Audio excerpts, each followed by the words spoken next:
Coming up on show 907, sudden price drops, yes, more than one in a day, for the Tesla Model S. Stick around, I'll give you details. Plus, on the podcast today, the Lucid Air base model joins the party, cheaper than a Model S. The Volkswagen ID3 gets 7 new trim levels. And 2 new electric motorcycles. Well, good morning, good afternoon, or good evening, wherever you're listening in the world. Welcome to EV News Daily. For Wednesday, 14th of October, it's Martin Lee here. I go through every EV story, so you don't have to. Final mention, by the way, if you're listening to this on Thursday 15th, you've got until midnight tonight, 23:59, to grab your free £100 if you want to move over to Octopus Energy. If your contract is up, if you are thinking of moving your gas and lecky or one of them over to Octopus, you can do that. We did earlier this year. I've been very happy. I've not mentioned this referral code once since we moved over, but somebody said to me, look, I'd like to support the podcast and not do the whole Patreon thing. Well, this is one way, I thought I'd mention it, one way that you can do that if you are thinking about, could I save money? Can our bills, we're going into winter now, can our bills be cheaper? Can I get green electric? You can with Octopus, and there's a code, referral code. If you click on my one, you get £100 off till the end of the day. Well, £100 in your account. And I get 50 quid as well to fund this podcast. So there you go. Win-win all around. And you still get 50 quid if you do it after Thursday. But come on, get around to it and use that link. If you want to in the show notes or YouTube or I don't know, Facebook and Twitter, I've put it places. Right, let's kick off with this first bit of news, actually. There was a mobility conference. That sounds jargony, doesn't it? There was a conference in Germany today all about the future of mobility. And Porsche were giving a presentation. And the head of Porsche stood on stage and showed a graph of their transition over the next 10 years from combustion to electric. And it was a 10-year plan. 2 things that struck me. First of all, that's the plan over 10 years, that after 2030, no more combustion cars. And actually after 2025, really, it kind of narrowed down. The line was pretty linear, as in there weren't different phases. It was pretty much a straight line, they're planning, and there were 3 lines. There was combustion cars, there were plug-in hybrids, and there were pure battery electric cars. And the other thing I noticed, the second thing, the plug-in hybrid line barely got a look in. It was negligible. They plan on selling, by the look of it, if they in their model lineup, I'm not sure how many cars they sell, but it was such a small amount. It looks like they're going to have 1 or 2 plug-in hybrid models that they plan to sell as an option if people want them. But Porsche, over the next 10 years, will go from about now, which is about 10% electric cars, to all electric in 2030. They'll keep combustion cars around for people to buy those, and they'll introduce full EVs. Interesting that a year or 2 ago, if that graph had been on for not just Porsche, but many car companies, plug-in hybrids would have played a much bigger part. And actually, I reckon with many other car companies, plug-in hybrids still do play a very big part in their roadmap. But you know what? I think Porsche are reading the tea leaves right, actually. I think even a couple of years ago, you could argue that plug-in hybrids were needed to help manage the transition, to provide a choice for buyers, because you can make more cars with fewer battery contracts, because if you can't get hold of the batteries, you can make 5 or 6 plug-in hybrids for 1 pure electric Porsche Taycan. But I think they're doing pretty well with that. I think they got their ducks in a row, actually. That was it was reassuring. It was reassuring to see from Porsche. So congratulations to the team there. They seem to have worked out their plan. It was one that I particularly agreed with, and I think they're doing a good job with that. So it was a weird old day today. If you go through the timeline of this morning, first of all, I see an article saying that Tesla had slashed the price of their Model S to $71,990, the cheaper model. They surprised everyone with what was a spontaneous reduction in price of the Model S, starting at $71,990 in the US. I don't know if the UK has had a price reduction because I didn't know what it was before. It's currently $74,980. But if you know, I'm not tracking the UK prices that carefully. And now that also follows a $5,000 price cut earlier this year. Was it May it was in? Well, Q2 deliveries this year, they don't unbundle the numbers. They put the S and the X together and the 3 and the Y. So, all we know is the S and the X combined are just over 15,000. in Q2. Well, the same time last year was 17,500, and then go back to 2018, it was 27,600 of both combined. Look, it's clear that the 3 and the Y were always going to be bigger sellers, but that reduction in the S and the X and that spare capacity, there's much more installed capacity at Fremont to make those cars than they're actually producing.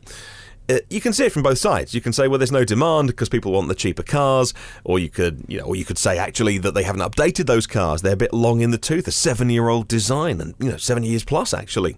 But I think they're keeping the Model S relevant with range bumps. Of course, they have had the midlife, or not even a midlife, but an early life refresh of the front end. They're keeping it relevant with an increase in range. The Plaid model comes at the end of next year, which is on sale now, but that comes at the end of 2021. Both versions got a drop, by the way, of the Model S. So the Model S performance went down to £91,990, which is still an eye-watering amount of money to pay for anything, but that also went down in price. Plaid model, funnily enough, didn't go down in price. Then, mid-afternoon today, I get an email from Lucid. Not personally, I'm on the mailing list, I'm not that special. At Lucid, they say, our vision has been to create the world's best EV technology and make it more attainable. Today, we move closer to the goal to present details of the Elemental model of the Lucid Air. So this is a car which will cost $69,900. Yes, if you're keeping up. Cheaper than the Model S. They say this is a car that has 480 horsepower that'll go over 406 miles. Yes, if you're keeping up, further than the Model S. A car that has a single motor powertrain but with an option for dual motor with a 900 volt plus ultra high voltage architecture for DC fast charging and 3 years free charging on the Electrify America network. And so if you want that newer design with a 34-inch Lucid Glass cockpit, that curved floating display, the massive frunk, the biggest frunk on any EV, loads of storage, it's got great driver assistance, they've called Dream Drive, and a great ADAS system. So that happened this afternoon. This evening, Elon was on Twitter and tweeted this. The gauntlet has been thrown down. The prophecy will be fulfilled. The Model S price changes to $69,420 tonight. So, yes, some significance there in the number 69,420, but we won't go into that right now on this podcast. But people saying, oh, do you think the Lucid announcement played into it? Yeah, of course it did. Does it matter? Not really. The Lucid Air base model is a car. Well, look, the Air is out next year in spring for the top-priced model. The base model, that 69 grand one, is not going to be till the end of next year, but you know how these things tend to slip. It could well be 2022. So Elon reacting to a car that isn't even on sale and won't be in driveways for another year and a bit? Maybe. Is it good for all EV drivers? Absolutely. Is it fun? Of course. Does it really matter? Not really. People blowing it up into all sorts of proportions, like some sort of battle royale between the two companies. Not really. It's a bit of fun, isn't it? And you know what? It's on the serious side. It's post-COVID. Was it post-COVID? When Tesla raised, their extra $5 billion of funds for, all they would say is for future growth of the company. It's great, isn't it? That they can raise that money so easily, so quickly, and then drop the price by $5,000 plus in a day just because Elon Musk wants to tweet that he can. So it's great that they can do that. It's great that it can stimulate that demand for a car which has got incredible range now. The latest Model S is, a 400 mile plus EV is more than anyone needs. The new suspension on it is just, by all accounts, not that I've driven it, getting rave reviews. Is the design long in the tooth? Well, beauty is in the eye of the beholder. It's all a little bit subjective. I think it still looks stunning when I see one, whenever I see an S in real life. So there's not an angle that it doesn't look gorgeous from. Just brilliant news. Good news for EV owners. The prices are coming down, and it's just a bit of fun to talk about, isn't it? So, but yeah, I mean, if you bought an S last week, you just paid $5,000 plus more than you could do today. Now, I've checked the configurator. I mean, I'm 5 hours ahead of Eastern, 8 hours ahead of Pacific time, where I presume Elon is today, and he says that the design studio price will change to $69,420 tonight. Hasn't changed yet for me here.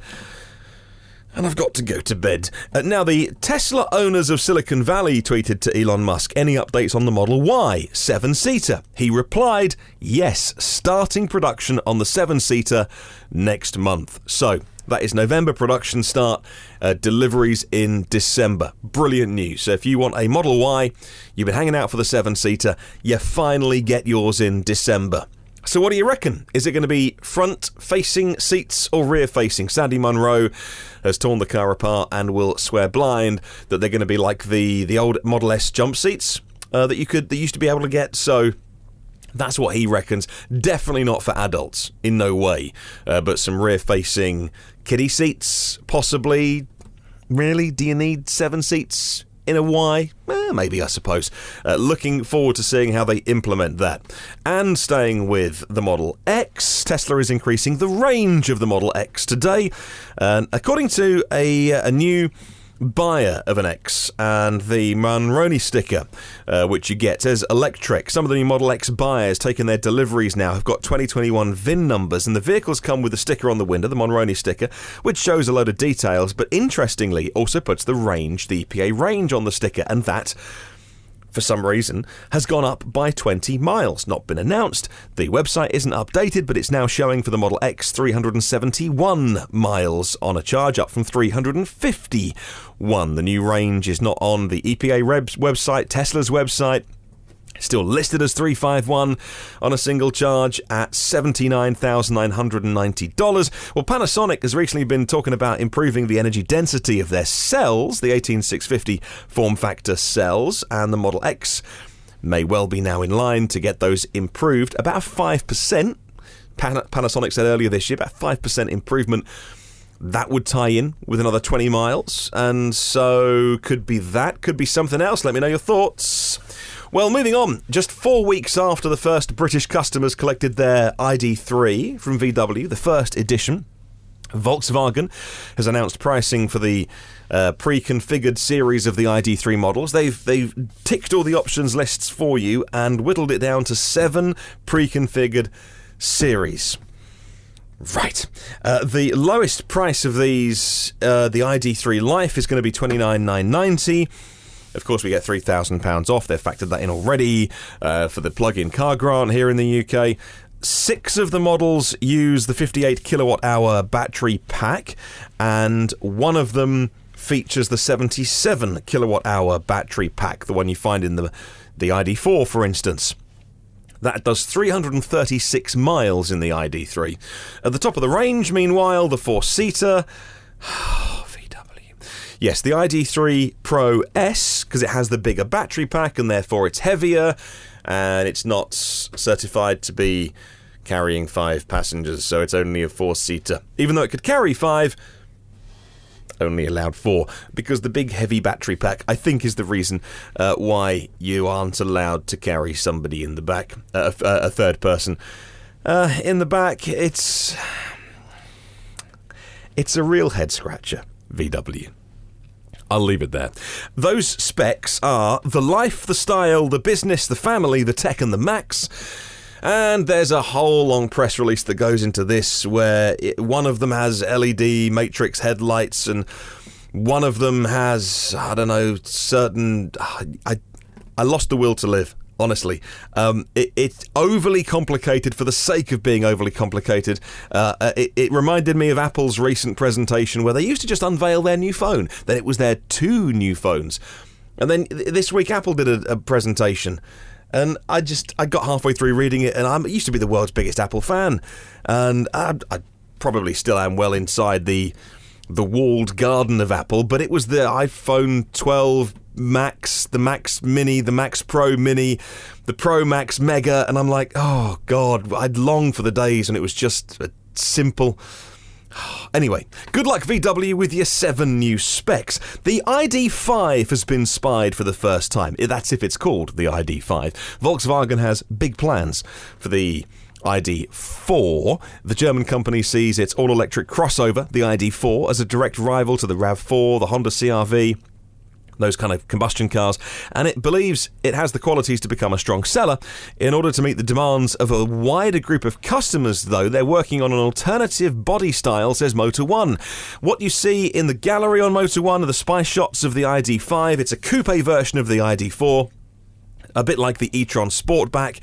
They chop a bit of the car off, you get less car and pay more money.